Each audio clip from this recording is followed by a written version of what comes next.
Então, irmãos queridos, vamos à palavra de hoje. Abra sua Bíblia em Gálatas, capítulo de número 3. Nós estamos naquela série de meditação da carta de Paulo aos Gálatas, capítulo de número 3. Vamos ler do verso 19 ao 22. Gálatas 3, versos 19 a 22. Abra aí a sua Bíblia, no celular, com a Bíblia, onde quer que, qual for o meio que você vai abrir, mas vamos ler, tem que ler e meditar e conhecer aonde estão os textos. Verso 19, Paulo vai fazer uma pergunta significativa aqui, Qual, pois, a razão de ser da lei? O que Paulo está perguntando? Por que Deus deu a lei? Por que a lei veio a existir? Isso aí vai ser a tônica daquilo que vamos falar hoje. Aí o Paulo diz, foi adicionada por causa das transgressões, até que viesse o descendente a quem se fez a promessa. E foi promulgada por meio de anjos pela mão de um mediador. Ora, o mediador não é de um, mas Deus é um. É porventura a lei contrária às promessas de Deus? De modo nenhum.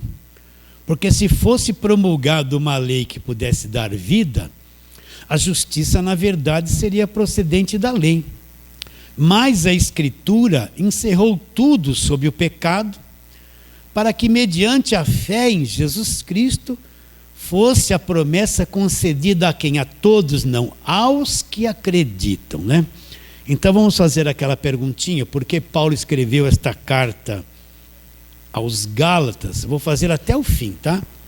Paulo foi para a região da Galácia, você já sabe, pode me ensinar. E pregou o quê? Paulo levou aquelas pessoas a fazer campanha? Não. Paulo levou aquelas pessoas a fazer sacrifício? Não. Paulo levou as pessoas a subir no monte? Não. Paulo levou as pessoas a ficarem fazendo voto? Não. O que Paulo ensinou para os Gálatas não tem nada a ver com a maioria dos ensinos que vêm pela mídia, pela televisão, campanha, voto, sacrifício, dá tudo que tem, fogueira santa. Não ensinou nada disso. O que Paulo ensinou? Ensinou o Evangelho da graça de Deus. O que é o Evangelho da graça de Deus? O homem não é salvo por esforço, o homem não é salvo por bom comportamento, o homem não é salvo porque deu dinheiro para a igreja, o homem não é salvo porque frequenta a igreja todos os dias. O homem é salvo pela graça de Deus. Então uma coisa que eu tenho que entender e ter clareza dentro de mim. Para o homem é impossível salvar-se a si mesmo por coisas religiosas que ele faz. Para o homem é impossível salvar-se por bom comportamento, por qualquer obra. Entenda isso. Então todo esforço religioso, toda disciplina religiosa, tudo que a religião impõe para que o homem faça, não dá poder para que ele seja salvo.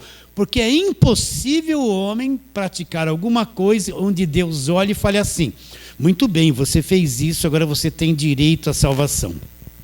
Está bem claro isso? Então Paulo fala, pela graça sois salvos, mediante a fé. Isso não vem de vós, é um dom de Deus, não vem de obras, para que ninguém se glorie. O que é ser salvo? Quando eu criei em Cristo de todo o meu coração, Ele me libertou do império das trevas. Repare bem, é o Salvador que executa a salvação. Eu só recebo, eu não tenho parte no acontecimento. Quando eu criei em Cristo de todo o meu coração, Ele me libertou do império das trevas. Me transportou para o reino do Filho do seu amor, onde nós estamos, e nesse reino eu tenho o fim do cativeiro. Nós temos a redenção e o perdão de tudo, a remissão dos pecados. Então tudo que eu devia para Deus foi perdoado até o fim da minha existência aqui na terra. Olha que coisa poderosa.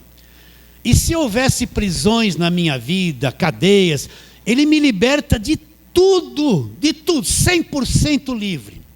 O problema é que eu criei em Jesus Cristo e eu não conheço o Evangelho.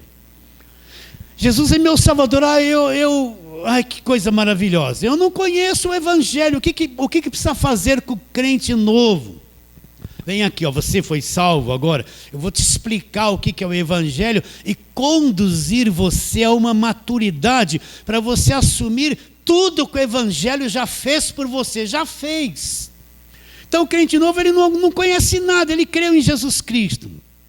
Aí ele vai parar numa igreja que só faz voto, campanha, sacrifício, só pede dinheiro. Ele vai achar que Evangelho é isso, vão rapar a vida dele financeiramente. Ele aceitou Jesus, ele vai parar numa igreja que tem uma mulher que bate o pé no chão, revela rala, babá, eis que te digo, Deus manda te dizer. Ele vai achar que Evangelho é isso, ele não conhece nada do Evangelho. Ele vai parar numa igreja que guarda sábado, vamos falar para ele assim, se não guardar o sábado você vai para o inferno. Não é isso que vão falar, é isso que vão pôr na cabeça dele. Ele vai parar numa igreja que vai dizer assim, ó, se você não der o dízimo, você é do capeta. Você vai para o inferno queimar nas chamas. E ele não conhece o Evangelho, ele vai acreditar nisso. Ele é capaz de ficar preso nessa ciranda que eu estou te dizendo, que é o que está aí nas igrejas evangélicas, essa ciranda. Voto, sacrifício, dinheiro, toma tudo que a pessoa tem, carnê, água ungida, óleo ungido, rosa ungida, chave ungido. Tudo que você pode imaginar de ungido, eles puseram no meio da igreja. Então a pessoa creu em Cristo com um coração sincero, não sabe o que é o Evangelho. Ela é capaz de ficar 30 anos num lugar desses, praticando essas coisas, achando que isso é servir a Deus, e ela não sabe que é salva, liberta do império das trevas. Ela vai participar de culto de libertação, vai pôr a mão na cabeça, sai, todo final de culto, em nome de Jesus, é espírito disso, espírito daquilo, vamos irmão, vamos, sai. Ela vai ficar 30 anos gozado. Ela vai lá na igreja, sai o mal. No dia seguinte ela tem que ir de novo, vai sair o mal de novo, porque saiu e entrou. Ela vai na quarta-feira, meu Espírito Santo. Na sexta-feira, sai demônio. Entrou o Espírito na quarta, na sexta entrou o diabo. E ela está lá, tomando passe. Vocês estão entendendo a cabeça? Como está a cabeça dessa gente? Estão tudo atormentado, angustiado, não sabe o que é ser salvo. Então ser salvo é isso, meus irmãos. Libertou do império das trevas, Colossenses 1, 13 e 14. Me tirou dali, me transportou, me pôs em Cristo. E o que eu encontro aqui? A redenção, fim da escravidão. E a culpa, a remissão de toda a culpa. Está tudo pago. Agora eu fiz alguma coisa para merecer isso? Não. Eu recebo tudo isso como gratuitamente. Então o crente novo, ele tem que ir para um lugar para aprender o que Deus já fez por ele e ir crescendo na graça, no conhecimento do Evangelho, para ter uma plenitude do Evangelho dentro dele, para ele ter uma mente saudável. Ele vai se tornar inteligente, ele não vai cair na falsa doutrina, ele vai se tornar livre, e nessa liberdade, automaticamente, espontaneamente, ele vai se submeter a Cristo, porque quem é livre gosta de se submeter a Cristo, é a verdade do Evangelho da graça de Deus. Paulo ensinou isso. Aí vieram o pessoal da lei, os pregadores do Velho Testamento, das campanhas, da Arca da Aliança, aquela coisa toda da lei, dos votos, da circuncisão, se introduziram na igreja, contaminaram a fé dos Gálatas, dizendo, não, só isso que Paulo falou da cruz, da graça, não é assim não, você tem que voltar, olha aqui, ó, Malaquias 3, olha aqui, ó, você tem que se circuncidar, guardar a lei. E os Gálatas perderam o que Paulo disse, se voltaram para o evangelho da lei, do jugo, do judaísmo, e voltaram as costas para a graça de Deus. Então Paulo fala, admira-me, estou admirado que tão depressa vocês largaram o evangelho da graça de Cristo, passaram do evangelho da graça de Cristo para outro evangelho, o qual não é outro, mas existe alguns no meio de vocês que vos escravizam, estão escravizando a mente de vocês. Neste momento que nós estamos falando disso aqui, existem milhões de pessoas no Brasil, dentro de templos evangélicos, tendo a mente escravizada.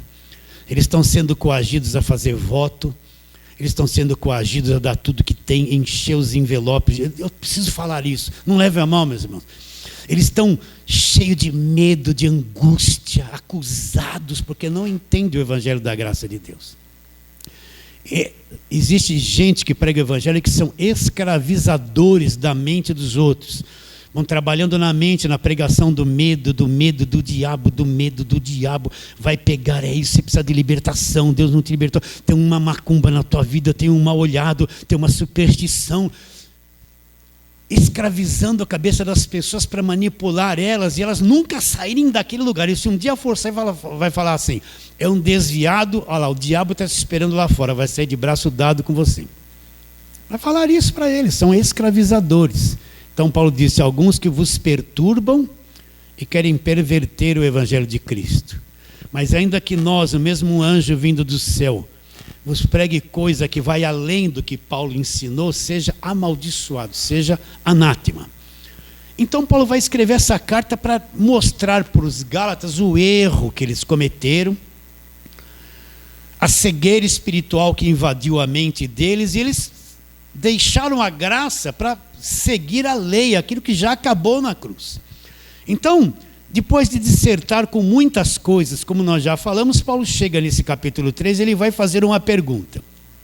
Verso 19, onde nós lemos: qual, pois, a razão de ser da lei? O que Paulo está dizendo?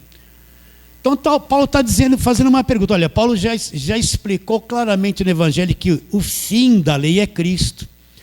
Paulo já explicou claramente que o Velho Testamento é judaísmo, não é evangelho, é história do povo judeu, é judaísmo, é religião judaica. Paulo já ensinou tudo isso. Paulo já ensinou que a velha aliança acabou na cruz. Que tudo aquilo que Deus fez lá, que foi trazido pelo próprio Deus, Deus pôs um fim, acabou na cruz. Paulo... Está claro tudo isso que Paulo ensinou. Agora ele vai fazer uma pergunta. Então, por que Deus trouxe a lei? Por que a lei foi dada? Moisés subiu num monte e Deus esculpiu nas tábuas de pedra a lei. Moisés desceu do monte e o rosto brilhava, né? Que coisa fantástica quando a lei foi dada, não é? Mas não deu em nada, se tornou num ministério de condenação. Então a pergunta é essa: por que Deus trouxe a lei? Se a lei foi removida pelo próprio Deus, qual a finalidade de Deus ter trazido a lei? Fica com essa pergunta na tua mente. Agora você tem que capturar a tua mente, para você entender isso claramente. Não fica olhando para mim e viajando na hora do almoço, eu vou comer isso quando eu sair daqui. Não, você tem que... Puxa aí, ó. A minha mente está aqui. Ainda que a minha carne queira ficar inquieta, acho que eu vou beber água, acho que eu não vou. Fica aí, não deixa a tua mente viajar. Tá bom? Para isso que nós vamos falar com paciência. Então, para mim entender por que Deus trouxe a lei, se a lei não salva ninguém, eu tenho que saber isso. Então, vamos trabalhar na palavra de Deus. Gênesis, vamos lá. Gênesis, tudo começa lá. Gênesis capítulo 2. Vamos ver aqui a formação do homem. Depois de ter criado todas as coisas no nosso planeta, pelo poder da palavra de Deus, depois que tudo estava pronto, Deus vai formar o homem do pó da terra, né? Então, qual era o projeto de Deus? Presta atenção. Qual era o projeto de Deus? Criar um ser conforme a sua própria imagem e semelhança. Então, qual era o projeto de Deus? Ele criou o planeta, fez tudo. Agora ele vai criar um ser para habitar nesse planeta conforme a imagem e semelhança de Deus, tá? Depois que tudo estava pronto, olha como ele formou o homem. Gênesis 2, 7.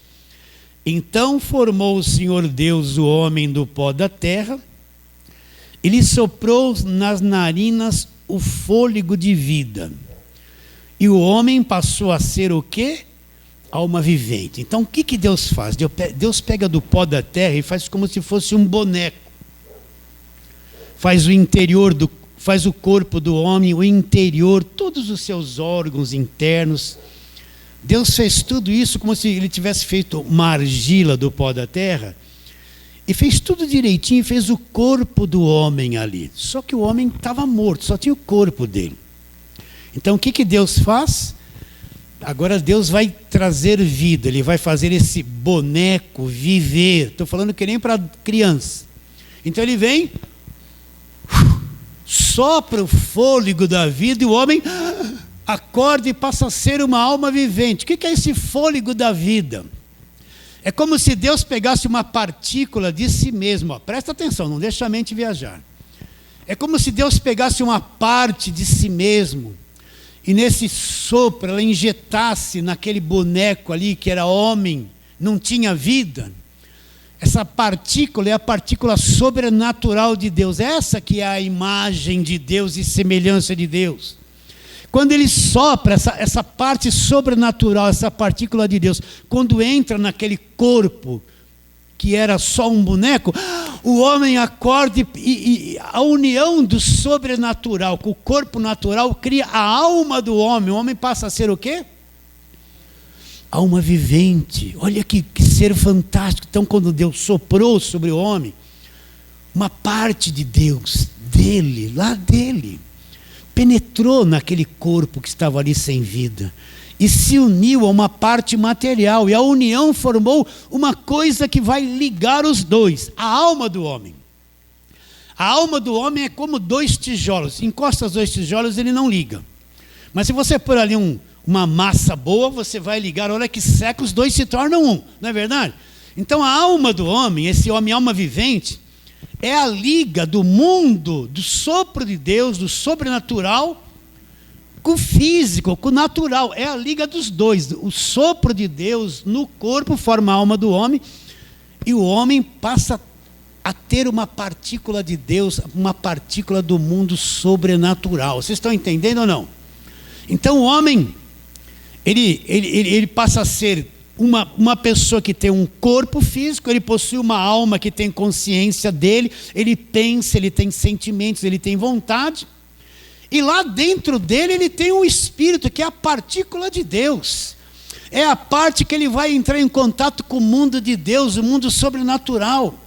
Então esse homem sem pecado é um ser fantástico criado por Deus.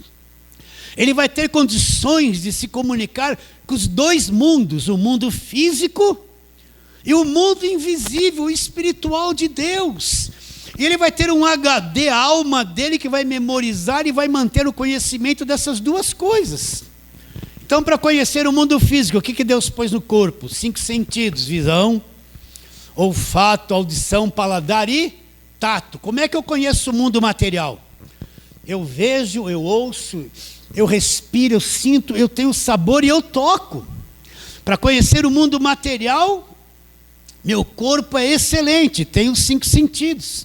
Aonde eu vou armazenar todo esse conhecimento? A minha alma tem uma mente, um HD. Mente tem vontade e emoções. Então, conforme meu corpo traz as impressões do mundo físico, a minha alma memoriza, filma tudo e vai guardando conhecimento.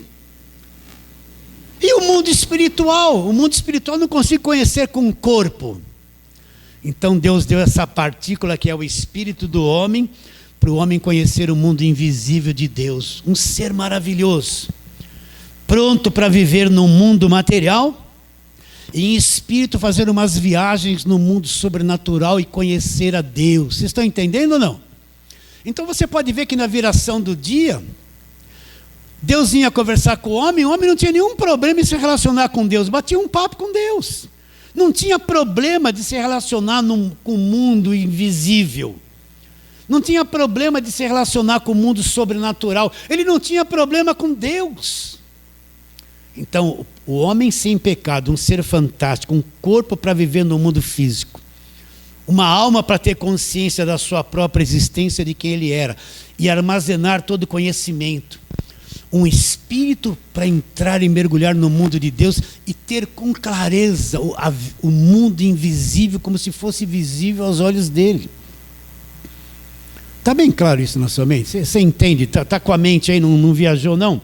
Então vamos ver estas coisas na palavra de Deus. Vamos lá, primeira carta de Paulo aos Tessalonicenses. Depois nós vamos voltar em Gênesis, tá? Vamos lá para as cartas de Paulo para o Evangelho.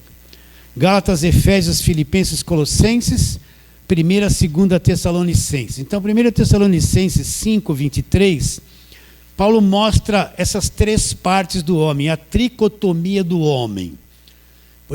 Por isso que eu preciso me conhecer, entender o que é alma, o que é espírito, o que é corpo, né? Olha lá, verso 23, 1 Tessalonicenses 5, 23. E o mesmo Deus de paz vos santifique em tudo. Olha lá, o vosso espírito, a vossa alma e o vosso corpo. Aparecem os três aqui, olha lá, espírito, alma e corpo sejam conservados íntegros e irrepreensíveis na vida do Senhor Jesus Cristo. E quem vai fazer isso? Fiel é o que vos chama, o qual também o fará. Então Deus vai trabalhar nas nossas três dimensões. Então o homem tem um corpo para conhecer o mundo material e físico. Uma alma é o HD dele, ele memoriza as coisas, tem conhecimento, tem vontade, tem emoções. E um espírito para conhecer o mundo sobrenatural de Deus. Olha que coisa fantástica, um corpo material, mas com uma parte sobrenatural para conhecer o mundo de Deus. Isso é fantástico. O homem sem pecado, fantástico, um ser fantástico, limpo, com capacidades extraordinárias. Está claro isso na sua mente? Estamos indo? Qual é a pergunta? Então, por que a lei foi dada? Agora volta lá para Gênesis, né? Volta a Gênesis, capítulo de número 3. Deus deu uma ordem para esse homem. Gênesis, vamos ler primeiro o 2, versos 16 e 17. Gênesis 2, versos 16 e 17. O Senhor Deus lhe deu esta ordem: de toda árvore do jardim comerás livremente, mas da árvore do conhecimento do bem e do mal não comerás, porque no dia em que dela comerdes, certamente vai acontecer o quê? Morrerás. Então esse homem tinha o livre-arbítrio para escolher comer ou não. Ele não era pecador ainda, então ele tinha o livre-arbítrio. Um dia nós vamos falar do livre-arbítrio que acabou depois do pecado, nos tornamos escravos. Então Deus põe diante dele o seguinte: olha, essa árvore do conhecimento do bem e do mal, não coma. Se você comer, vai morrer. E deixa o homem pensando. Nós não sabemos quanto tempo Adão e sua mulher Eva ficaram sem comer da árvore do conhecimento do bem e do mal. O livro de Gênesis não é uma coisa cronometrada. Hoje aconteceu aquilo, amanhã aquilo outro, e depois aquilo outro. De um capítulo para o outro pode ter passado décadas, 100, 200 anos. Não é uma coisa cronometrada. Hoje, amanhã, depois, aconteceu tudo em 3 dias, resolveu todo o problema. Está claro isso na sua mente? Agora, o que aconteceu? Esse homem foi, vamos lá, Gênesis 3, né? Vamos lá, verso 6. Vendo a mulher que a árvore era boa para se comer, agradável aos olhos, árvore desejável para dar entendimento, comeu do fruto, e tomou-lhe do fruto, comeu e deu também o marido e comeu. Agora presta atenção. Abriram-se então os olhos de ambos, veja bem. Os olhos deles foram abertos para uma dimensão que eles não conheciam. E percebendo que estavam nus, cozeram folhas de figueiras e fizeram cintas para si. Para aí. Deus não havia dito que se eles comessem, eles iriam morrer? Como que eles continuaram vivos? Eles morreram. Eles morreram e continuaram vivos. Aonde foi que eles morreram? Isso que eu quero que você entenda. Aquela partícula de Deus, o espírito do homem, a parte semelhante a Deus dentro do homem, quando ele comeu do fruto, ele morreu. O mundo invisível se apagou, o espírito dele morreu. É que nem uma lâmpada que queima, ela produz luz. Quando queima, ela morre, você pode ligar, ela está preta por dentro. Ela não tem mais capacidade de iluminar. Então, quando ele comeu do fruto, ele morreu. A imagem e semelhança de Deus morre, é destruída ali dentro do homem. O homem perde a capacidade de conhecer o mundo invisível. É que nem um carro que fundiu o motor. O motor está lá, mas por dentro está destruído, não anda mais. Então, quando o homem comeu do fruto, ele morreu por dentro. Morreu no espírito. Morreu espiritualmente, ficou separado de Deus, separado do mundo invisível. E a alma do homem? O que é a alma do homem? Mente, vontade e emoções. O que aconteceu com a alma do homem? A alma do homem foi destruída. O mundo emocional do homem mental foi destruído por causa do pecado. A mente do homem se tornou uma coisa pervertida. O mundo emocional do homem se tornou um mundo emocional de sofrimento, de dor. Você pode ver de onde vem angústia, depressão, medo, trauma. Você vê que o mundo emocional das pessoas é um caos total. A criança já nasce cheia de medo, de tremor, medo disso. Mãe, medo, medo, medo. O homem cresce, é medo, medo, medo, vai mudando.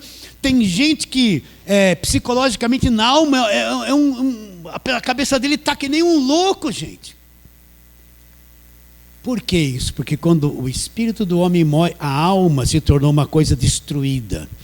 Então, o mundo emocional e mental do homem foi destruído. É por isso que o maior problema do homem é aquilo que ele sente. Ele sente coisas contra ele mesmo, que o destroem. O que se passa na cabeça do homem? A maior parte dos pensamentos são negativos, ruins, de medo, de insegurança, né? Tem gente que você começa a conversar, ele começa a falar cada coisa, você percebe, nossa, a mente dele está longe. Olha, está umas trevas tão grandes na cabeça dele. Imagina o que ele sente no seu mundo emocional. Por quê? Porque a morte vem do espírito, ela destrói a alma e o corpo. A criança nasce e já começou a morrer. Vai crescendo, bonita, depois chega num clímax, vai envelhecendo, minguando, vai secando, enrugando.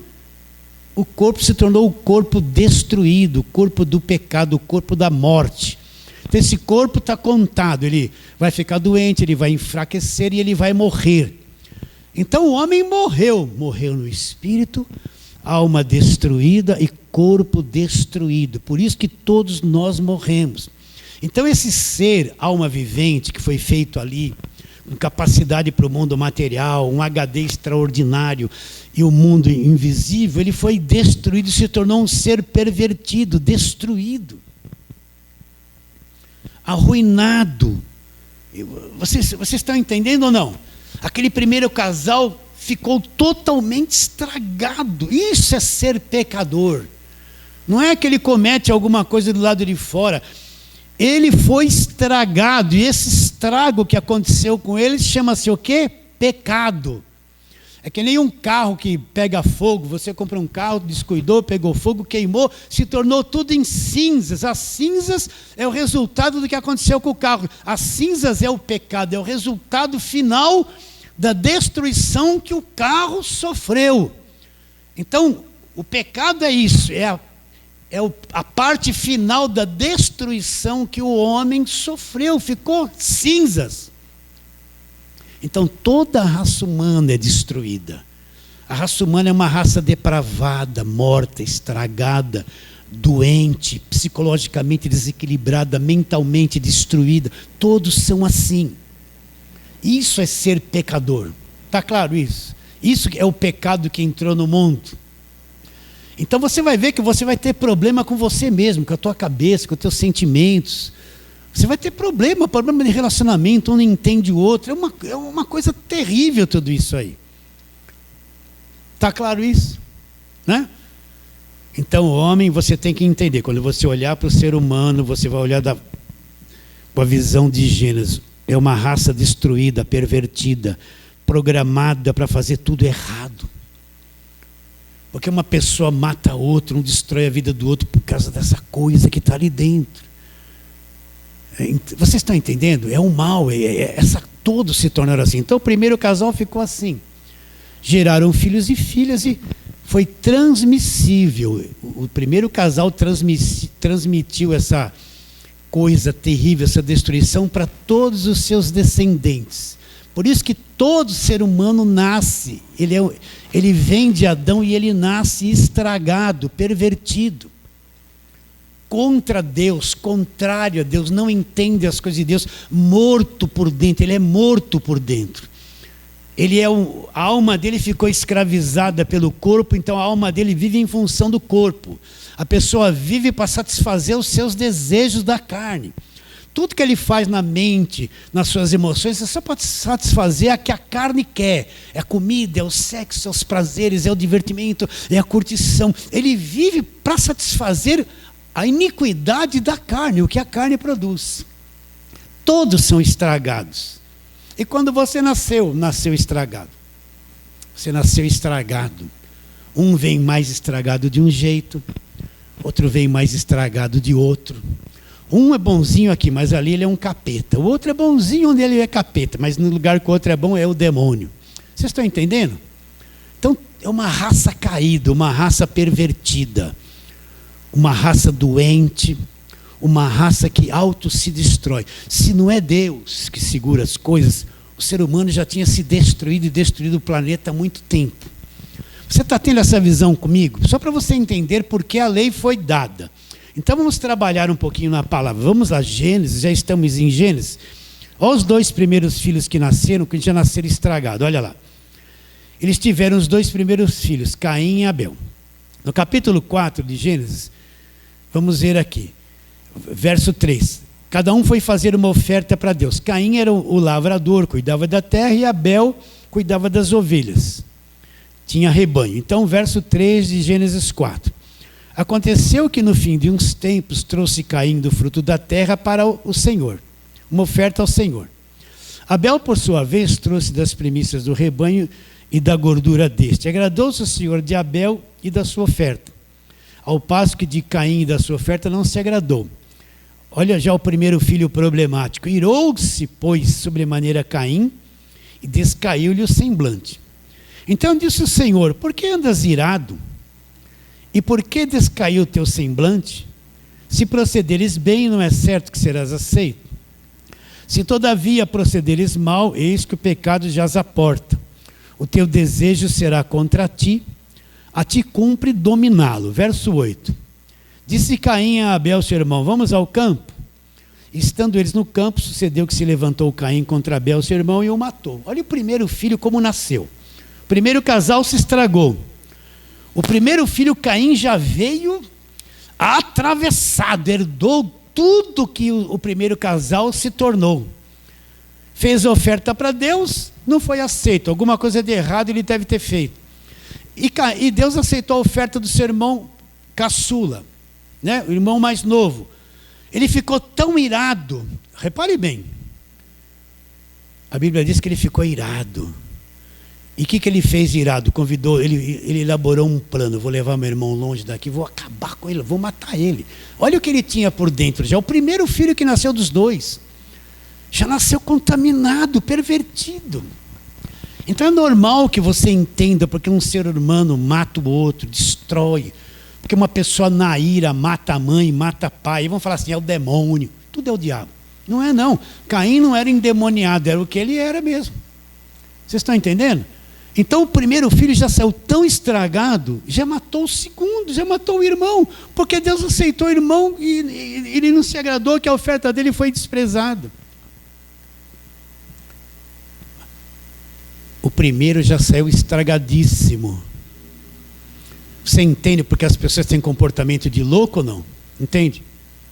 Você entende porque tem as doenças psíquicas, doenças emocionais, doenças físicas, né?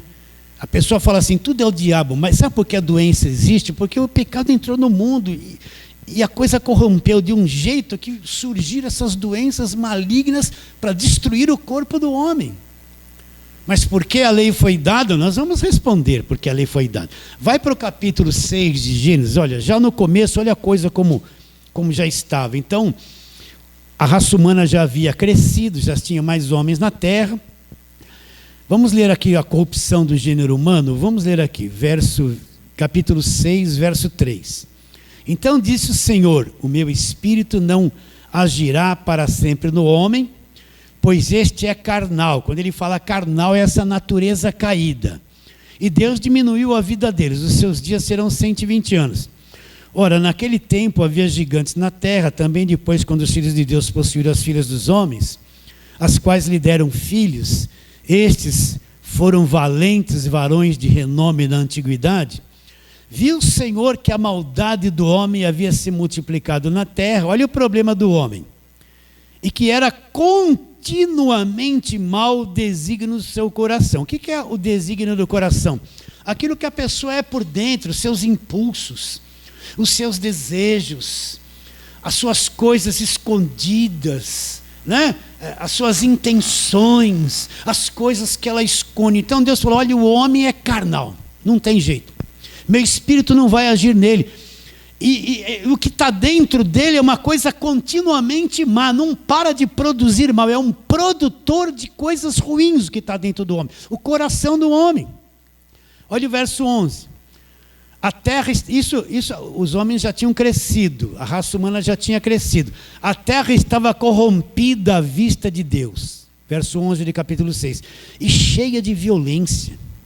Viu Deus a terra, eis que estava corrompida, porque, olha lá, presta atenção, todo ser vivente havia corrompido o seu caminho na terra. Então, o pecado não atingiu só o homem. O pecado atingiu os animais, os vegetais. Todo ser que tem vida no planeta foi corrompido. Está estragado, não é? Aparece cada vídeo no YouTube, eu fico até com dó, aquele viadinho, filhote pequeno, aquele bebezinho tenro, acabou de sair da mãe.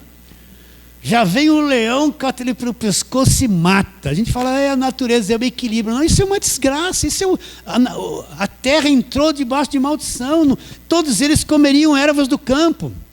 Mas um mata o outro, um come o outro para viver. O peixe maior come o menor.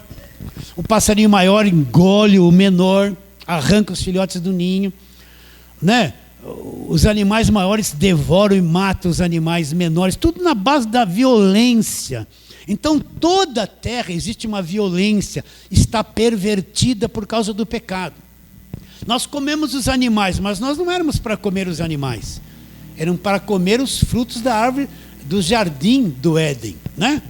Agora você come aquela picanhinha, aquele peitinho de frango, come peitinho de frango, deixa a carne vermelha de lado, para ficar mais magrinho, com menos colesterol. Você gosta de carninha? Eu também gosto.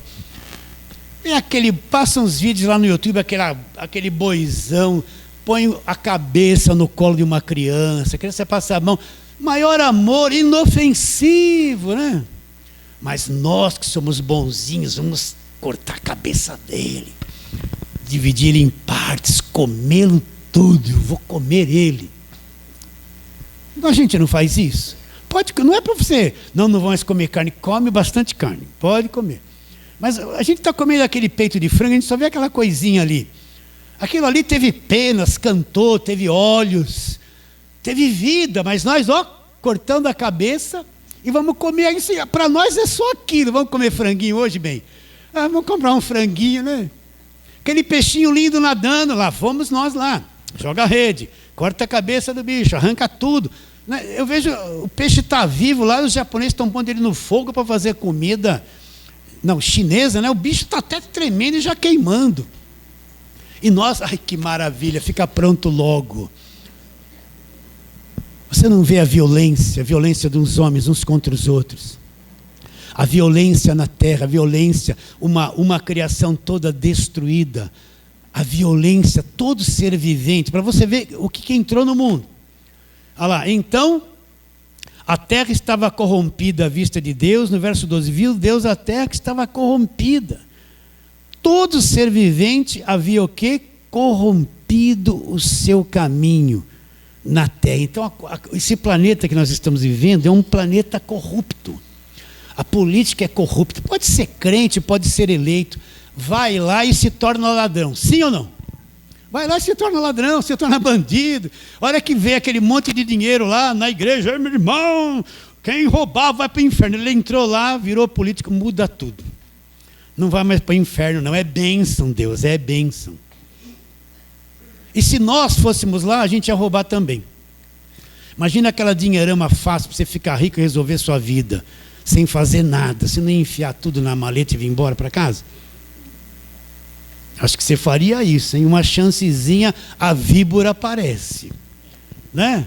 Então, porque está tudo estragado, é um planeta estragado, é um planeta corrompido, é uma raça corrompida. Então, não adianta dizer assim, é crente, não é ladrão,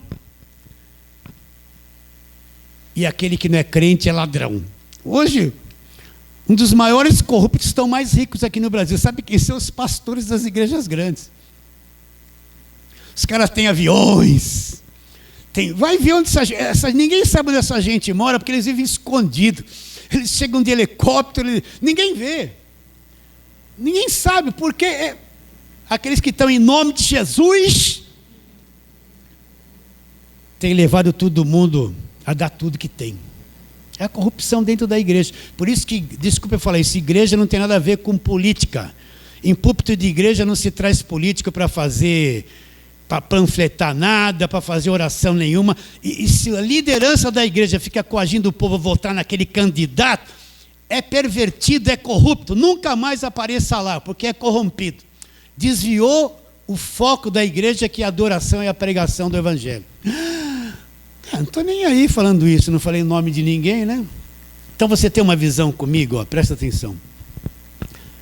Está tudo corrompido, meus irmãos. A raça humana está corrompida. O ser humano está totalmente estragado. A política no mundo é uma política corrompida.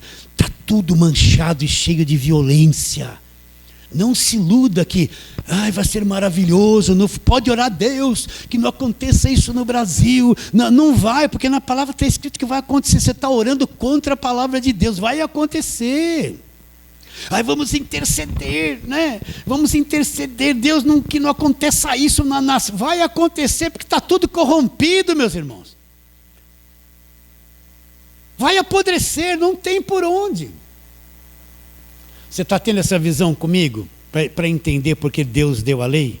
Né? Só mais um pouquinho, você vai ter paciência. Vamos trabalhar mais. Eu quero falar um pouquinho sobre a mente do homem. Vamos lá, Romanos capítulo 1. Vamos lá para Romanos capítulo 1.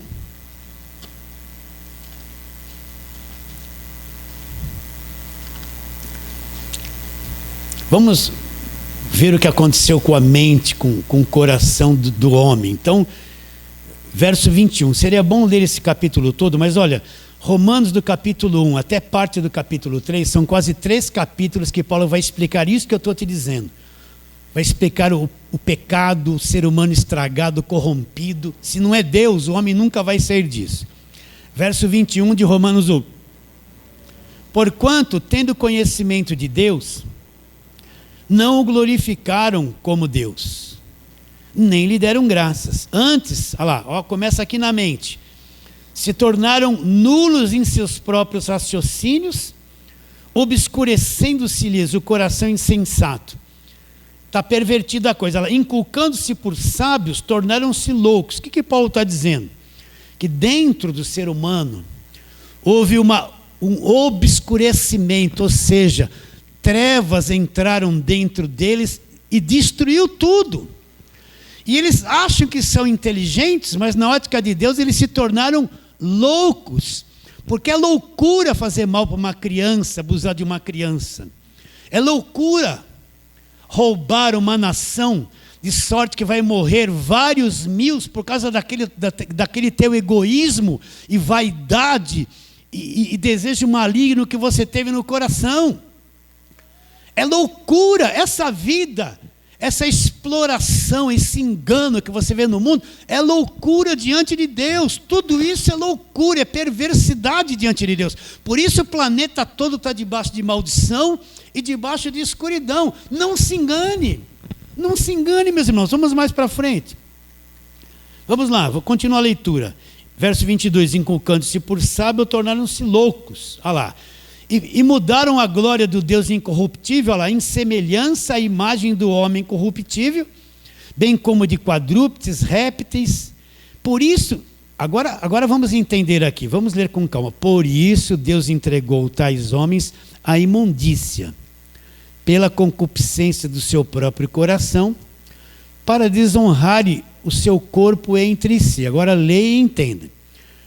Pois eles mudaram a verdade de Deus em mentira, adorando e servindo a criatura em lugar do Criador, o qual é bendito eternamente. Amém. Então a coisa está inversa. Esse mundo está, na ótica de Deus, esse mundo está ao contrário do que Deus pensa, do que Deus é. Aí ele diz, por causa disso, vou ler o 26 de novo, os entregou Deus às paixões infames. Agora, leia e entenda. Por quê? Porque até as mulheres mudaram o modo natural das suas relações íntimas por outro contrário à natureza. O que Paulo está dizendo? Então, agora as mulheres vão querer ter relações sexuais com mulheres. A coisa está pervertida. O que Paulo fala que é isso? são as paixões, as coisas impuras. Então, está aqui, vou ler de novo. Por causa disso, verso 26, os entregou Deus às paixões infames, porque até as suas mulheres mudaram o modo natural das suas relações íntimas, por outro contrário à natureza. E o que aconteceu com os homens?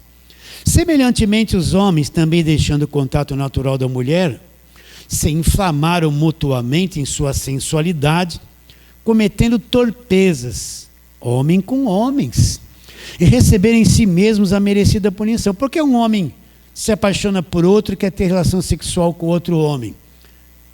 Os homens, semelhantemente, deixando o contato natural da mulher, se inflamaram mutuamente em sua sensualidade, cometendo torpezas, homens com homens, e recebendo em si mesmos a merecida punição do seu erro. Não é esse o quadro? Não é esse o quadro? Está aí. O mundo está pervertido, o ser humano está pervertido, é estragado. Não se iluda, você acorda de manhã, tem casa própria, amém. Tem o seu carrinho, tem a sua comidinha. Não se iluda, você está num mundo maligno, corrompido, destruído, condenado. Vamos um pouquinho mais para frente, verso 28. E por haverem desprezado o conhecimento de Deus, o próprio Deus os entregou uma disposição mental reprovável para praticarem coisas inconvenientes. Olha lá o homem, olha a natureza humana, cheios de toda injustiça, malícia. O homem é cheio de injustiça, é cheio de malícia. Nossa, você liga o rádio às vezes para ouvir uma coisa, você vê essas músicas que eles cantam no rádio sertanejo. É só relação sexual, é só bebida, curtição, transação, paixão, tudo cheia de malícia. E está lá o crente, né? Estou brincando, o crente não está lá. Mas nem pensar. Vou ler de novo. E por haverem desprezado o conhecimento de Deus, o próprio Deus os entregou uma disposição mental reprovável para praticarem coisas inconvenientes. Cheios de toda injustiça, de malícia, cheios de avareza, né? A pessoa é avarenta, gosta do dinheiro, não abre mão para nada, pode fazer tanta coisa, mas tem uma mesquinhez, um amor, avareza, né? Vocês entendem ou não? E maldade, possuídos de inveja, homicídio. O que se vê de homicídio? Contenda. Dolo é o desejo de fazer mal para o próximo. Malignidade, sendo difamadores. Olha as redes sociais, mais utilizadas para mentira, para coisa errada, para destruir a vida dos outros e falar mal, do que para o bem. Olha só, mentira. Pior que eu vejo um monte de crente acreditando em tudo aquilo que mando pelo WhatsApp para ele. Nossa, acredita em tudo. De vez em quando alguns mandam uns vídeos para mim, eu falo assim, essa pessoa mandou porque agora eu descobri como ela é por dentro. Uma pessoa normal não pode engolir um troço desse e passar para o outro, tem que matar ali na hora. Passou porque ainda não cresceu, ainda é infantil, ainda é fácil de ser enganado, ainda não é maduro na fé. Por isso que vai dar crédito para essa mentira. No meu WhatsApp, quando alguém manda alguma coisa para mim, eu espero assim, pastor, pode me ajudar aqui nesse verso, né? O senhor pode me ajudar a entender esse texto? Agora eu vejo um monte de crente que manda cada besteira para mim. Cada videozinho, cada papagaiada, cada palhaçada, um bandido sendo preso, tá vendo? Tem que matar esses desgraçados. Fala isso mesmo. Eu falo, meu Deus, essa pessoa estava na minha igreja, só manda essa papagaiada. Agora que eu descobri que ela não entendeu é nada. Olha onde está a cabeça dela, está viajando, não entendeu nada do Evangelho da Graça de Deus. O WhatsApp eu tenho para instrução, não é para receber um monte de besteira. Vocês estão entendendo? Recebo cada coisa de crente que eu falo, ele se revelou para mim, agora eu sei quem ele é por dentro.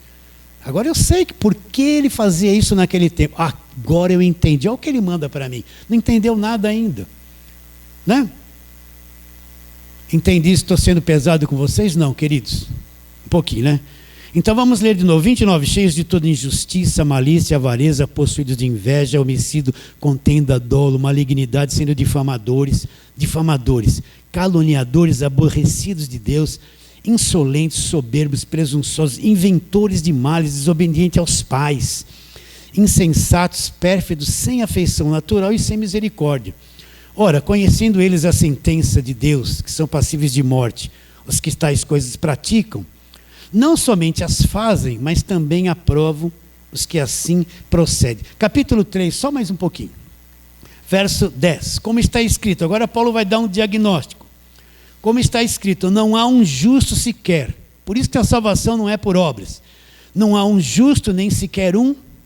Não há quem entenda. Então o homem nessa condição, ele não entende. Ele não entende, ele, por si só ele nunca vai entender o Evangelho. Por si só ele nunca vai querer Deus. Se Deus não agir na vida da pessoa, o ser humano está num estado tão deplorável no pecado que ele não entende nada de Deus e ele nunca vai querer Deus de verdade. Ele vai querer idolatria, ele vai querer religião, mas o Deus verdadeiro e o Evangelho ele nunca vai querer. Por isso que a salvação não é por obras, é uma ação de Deus na vida da pessoa. Como está escrito, verso 10, não há um justo, nenhum sequer. Não há quem entenda lá, não há quem busque a Deus. Todos se extraviaram, todos, não tem ninguém que se salve. E a uma, juntos, se fizeram inúteis. Então, na ótica de Deus, todos são inúteis. Não tem como, não tem como. Não há quem faça o bem, não há nenhum sequer. Olha a boca deles, a garganta eles têm como sepulcro aberto, a língua urde engano. Veneno de víbora está nos seus lábios, a boca eles a têm cheia de maldição e amargura. Os seus pés velozes para derramar sangue, nos seus caminhos a destruição e miséria. Desconhece o caminho da paz, e não há temor de Deus diante dos seus olhos. Ficou bem claro o estado do ser humano aqui? O estado do pecado, o planeta pervertido, a raça humana corrompida, tudo estragado, tudo apodrecido.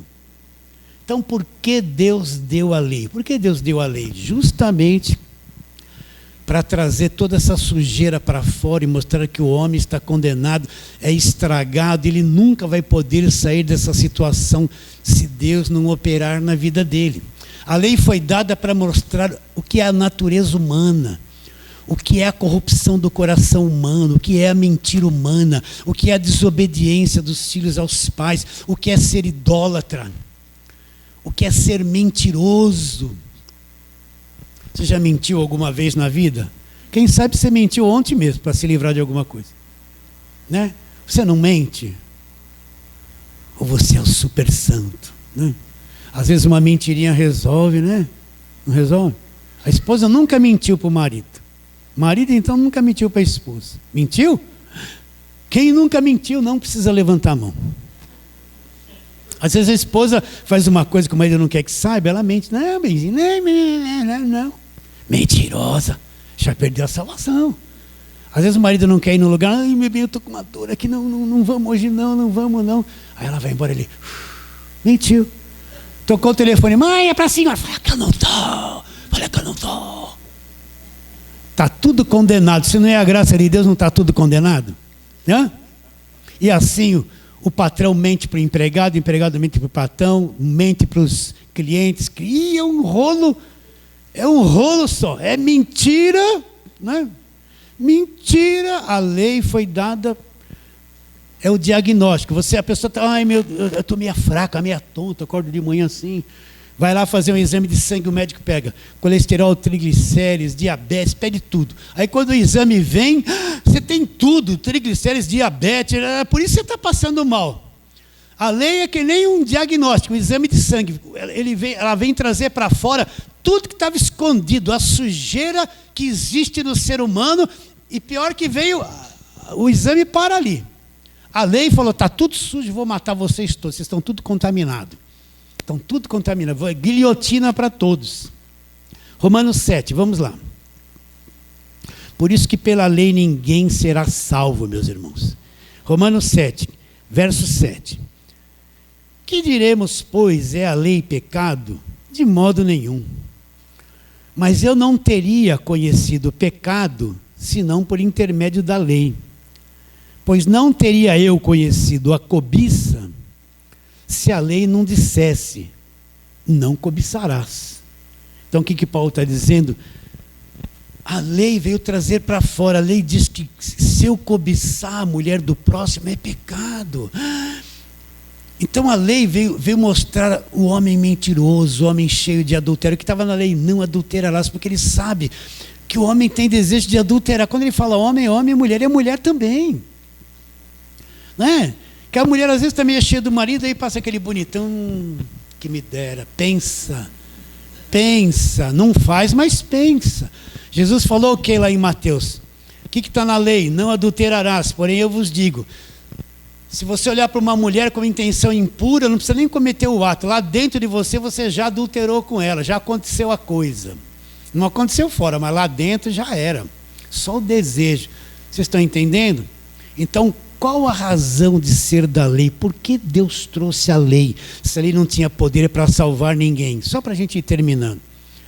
A lei é o diagnóstico que mostra uma raça humana estragada, uma raça humana pervertida, uma raça humana que não busca Deus, que não quer saber de Deus, que nunca vai se converter. É uma raça que se destrói, se corrompe, cheia de concupiscência no coração, cheia de perversidade. E se não é a misericórdia de Deus, essa raça já tinha destruído o planeta há muito tempo. A lei salva alguém? Não. Então o grande engano, quem não tem essa visão que acontece em Gênesis 3 e o resto da Bíblia, ele vai achar que ele vai ser salvo, ele tem que guardar a lei. Quero ver se ele nunca mentiu na vida. Quero ver se ele nunca cobiçou, nunca teve uma intenção impura no coração. Ele teve, desde criança. A criança nasce, não sabe nada, mas já tem inveja do outro que tem um presente, ela não tem.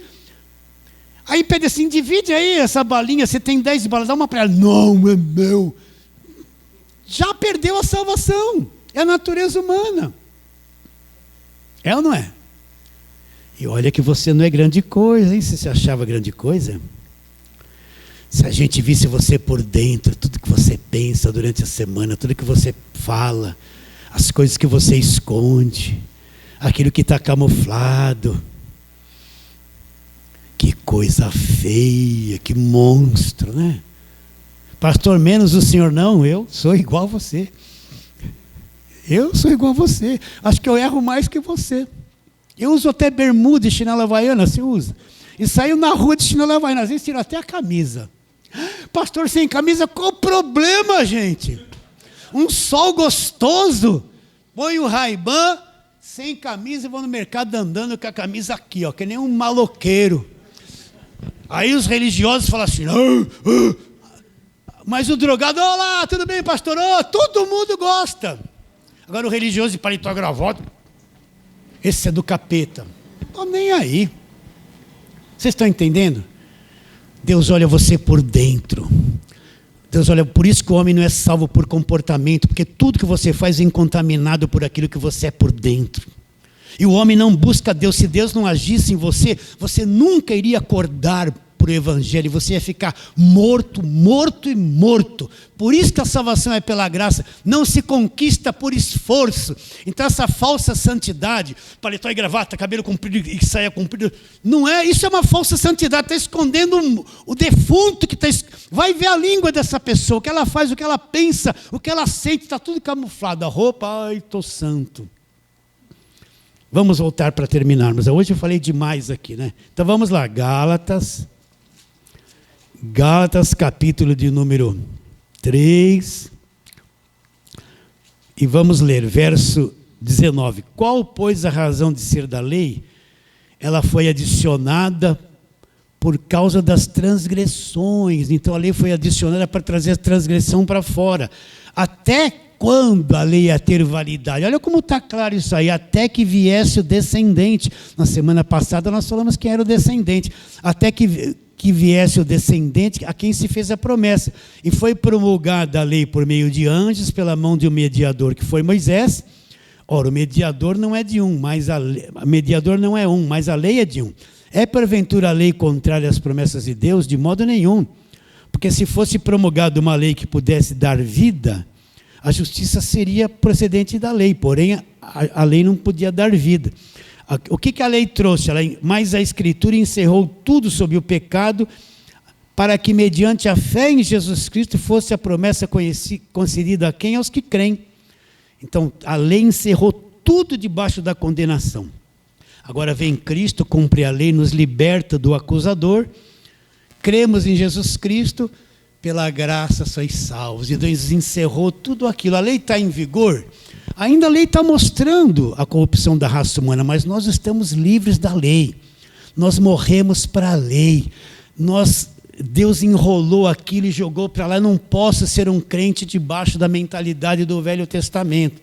Então, para finalizar, para que a lei servia, a lei foi um exame, um diagnóstico que trouxe para fora toda a perversidade, o estrago e a decomposição da raça humana.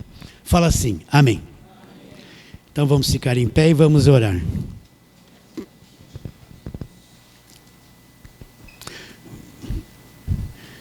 Vamos orar. Se você assim quiser, feche os olhos. Senhor, eu só posso pedir que o Senhor venha abrir o nosso entendimento, que queremos ver no Espírito essas verdades.